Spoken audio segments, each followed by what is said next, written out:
They're gonna have these 2 trees taken out. Probably not this tree. There's gonna be some roots, but we're gonna put the driveway back the way it was, essentially. Except we're gonna go 1.5 feet out from here, which is about the outside of that tire mark. To there is 8.5, so if you add another 1.5 feet, it's 10. It starts getting into that hill and the roots. If you need to push it a little bit further to that side, I'm for it, because he likes how the outside of this tire almost lined up with the porch. So if you had to just kind of flare it in at the end of the tire to the porch, you can almost do like 2 feet on this side and 1 foot on this side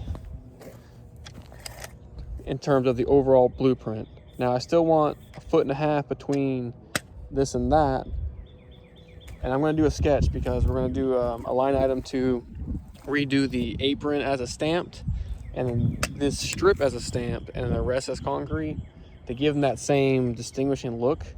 And then this would be concrete, that would be concrete, this would be regular concrete, but in theory this could be just stamped, these 2 strips plus the apron. And alternatively, I'm going to quote him, imagine basically just redoing this with joint work, where it's all regular broom finish concrete, and then you have these 2 joints on both strips to give it that aesthetic. They're 2-foot strips, 3 foot between the strips, 7. So 2 is 4, and 3 is 7. Okay, probably important detail. The driveway falls to here, and then from there to here, so that's why it puddles, because it's in a hole. He's going to tie that downspout, potentially do like a trench drain, and he's going to have a pump up system with a catch basin to catch all the water, and he's actually going to feed it through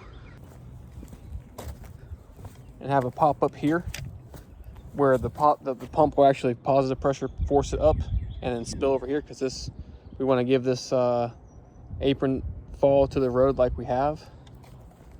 And then coming up here, it's going to basically keep the same shape. Like I say, that's coming out. There's going to be roots.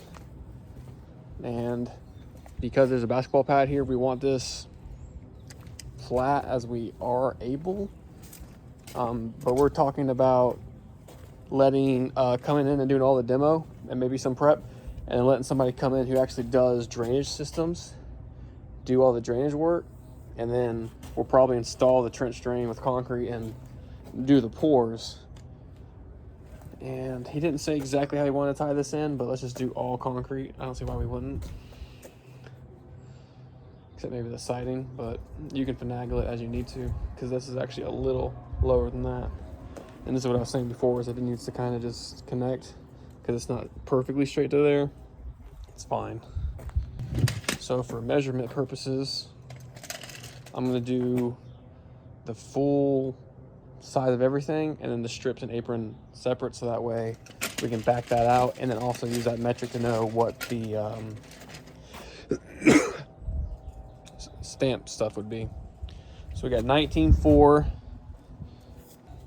over 3 feet, 30 feet over 26.9. Triangle, that's 7 base by 12 height, and then this is going to be 10 foot wide, over 63 feet 9 inches. But we're going to come out to this here, so back that last measurement up 10 feet, and that's a 10 plus whatever this is divided by 2 over 10 feet. 15.5, 25, it's about 13 over 10, and then the apron itself is a 15.5 over 7 feet.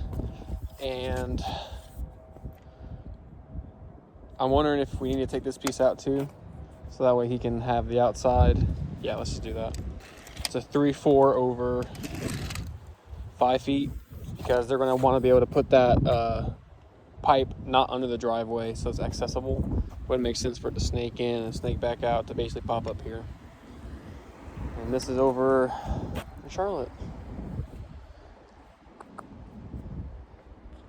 The only thing I could think else to mention is this. Just be careful as you're digging out around it. Don't want to destroy any power lines.